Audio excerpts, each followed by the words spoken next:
Imaginem os céus se rasgando como um pergaminho antigo. Um redemoinho de fogo e vento varre o deserto, enquanto relâmpagos cortam o horizonte como espadas divinas. Naquele exato momento, o mundo dos homens e o reino dos céus se tocaram, e no centro de tudo estava um homem. O nome dele era Ezequiel, um sacerdote levado como cativo, sentado à margem do rio Quebar, na Babilônia. Ele estava exilado de sua terra, longe do templo sagrado, onde um dia serviu a Deus. Para o povo de Israel, o silêncio divino pesava como uma mortalha. Jerusalém, a cidade santa, estava em ruínas, e a esperança parecia uma lembrança distante. Muitos acreditavam que o Altíssimo os havia abandonado para sempre, mas enquanto os cativos lamentavam sua sorte, algo extraordinário aconteceu. O vento mudou de direção e o ar ficou denso, elétrico, vibrando com uma energia desconhecida. Ezequiel ergueu os olhos e viu o impossível. Nuvens tempestuosas se abriram e do meio delas surgiram 4 seres flamejantes. Cada um tinha 4 rostos e asas estendidas, brilhando como bronze polido em brasa. Debaixo deles, rodas cobertas de olhos giravam em todas as direções, movendo-se com uma precisão assustadora. E acima de tudo aquilo, um trono que parecia feito de safira pura. Sobre o trono, a silhueta de um homem envolto em fogo e luz. Era a glória do Deus de Israel, manifestada no meio do exílio. Uma voz como o som de um trovão ecoou: Filho do homem, põe-te em pé e falarei contigo. O corpo de Ezequiel tremia incontrolavelmente, mas um espírito o ergueu e o firmou. Do trono, uma mão se estendeu, segurando um rolo de pergaminho. Estava coberto de palavras por dentro e por fora. Lamentos, prantos e ais. A voz ordenou: Come este rolo e vai. Fala à casa de Israel, ainda que eles não te escutem. Ezequiel obedeceu. O rolo era doce como mel em sua boca, um sabor de revelação divina. Mas em seu coração tornou-se amargo como fogo. Naquele instante, ele compreendeu a verdade de seu chamado. Ser um profeta não é buscar o conforto, mas sim abraçar o confronto. Os dias que se seguiram foram de pura provação. As pessoas zombavam dele, os anciãos o ignoravam, mas a voz de Deus continuava a falar. Eu te pus por atalaia sobre a casa de Israel.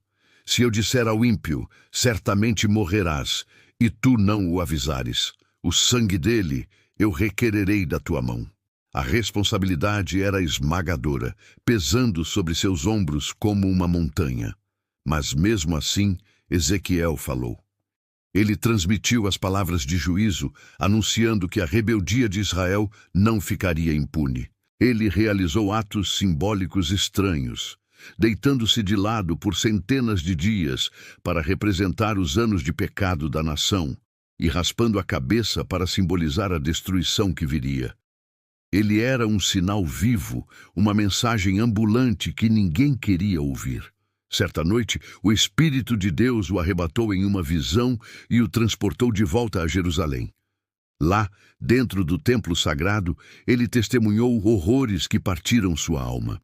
Viu sacerdotes queimando incenso a ídolos pagãos nos pátios sagrados, mulheres chorando por deuses estrangeiros e homens de costas para o altar de Deus, adorando o sol.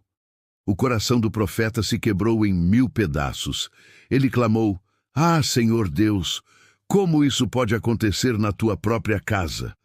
A resposta veio carregada de dor e justiça. Vê, filho do homem, por causa de tudo isso, a glória do Senhor se afastará do templo.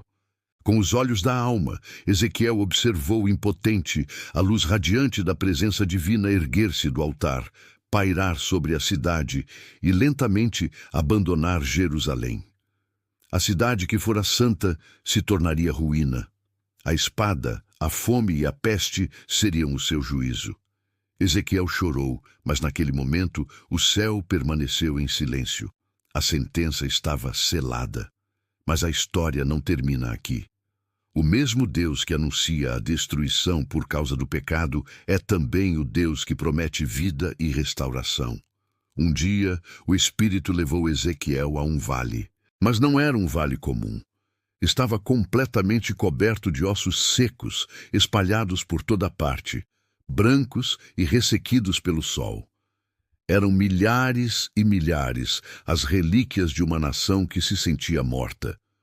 O vento cessou e, em meio ao silêncio sepulcral, o Senhor perguntou: Filho do homem, porventura poderão estes ossos viver? A pergunta pairou no ar. Humanamente falando, a resposta era óbvia. Mas Ezequiel, com a voz trêmula pela grandiosidade do momento, respondeu com humildade e fé: Senhor Deus, tu o sabes. Então a ordem veio, clara e poderosa.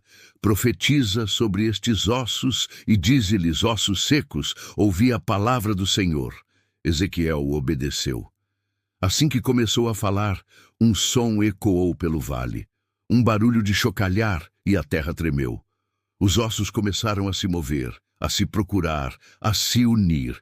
Osso se juntou a osso, formando esqueletos perfeitos. Em seguida, tendões e nervos se formaram sobre eles, e a carne começou a cobri-los, seguida pela pele. Um exército de corpos estava ali, deitado no chão, mas ainda não havia vida neles. Então o Senhor disse novamente: Profetiza ao Espírito, profetiza, filho do homem, e dize ao Espírito: Assim diz o Senhor Deus: Vem dos quatro ventos, ó Espírito, e assopra sobre estes mortos, para que vivam. Ezequiel profetizou como lhe fora ordenado, e um vento poderoso soprou sobre o vale, como o próprio hálito do Criador. Os corpos começaram a se mover, a respirar e se puseram em pé. Diante dos olhos maravilhados de Ezequiel, um exército inteiro, forte e vibrante, se levantou onde antes só havia morte. O Senhor então explicou a visão. Estes ossos são toda a casa de Israel. Eles dizem: nossos ossos se secaram e pereceu a nossa esperança. Mas eu lhes direi: eis que abrirei os vossos sepulcros e vos farei sair deles, ó povo meu, e vos trarei de volta à terra de Israel. E porei em vós o meu espírito, e vivereis. A esperança, que parecia morta, renasceu das cinzas. Pela primeira vez em muito tempo, Ezequiel não via apenas o juízo de Deus, mas a promessa gloriosa da redenção. Os anos passaram, o profeta envelheceu, mas sua voz, longe de enfraquecer, ganhava cada vez mais força, agora carregada de esperança. Deus lhe revelou um novo plano, uma promessa ainda mais profunda. Tirarei o coração de pedra do meu povo e lhes darei um coração de carne. Porei em vós o meu espírito e farei com que andeis nos meus caminhos. Era o anúncio de uma transformação interior, uma nova aliança que não seria escrita em tábuas de pedra, mas gravada na própria alma das pessoas. E então veio a visão final, a coroação de sua jornada profética. O Espírito levou Ezequiel a uma montanha muito alta, e diante dele ergueu-se um templo majestoso, perfeito em cada detalhe, medido por um ser celestial com uma vara de medir. E do altar desse templo, Ezequiel viu águas cristalinas começando a fluir.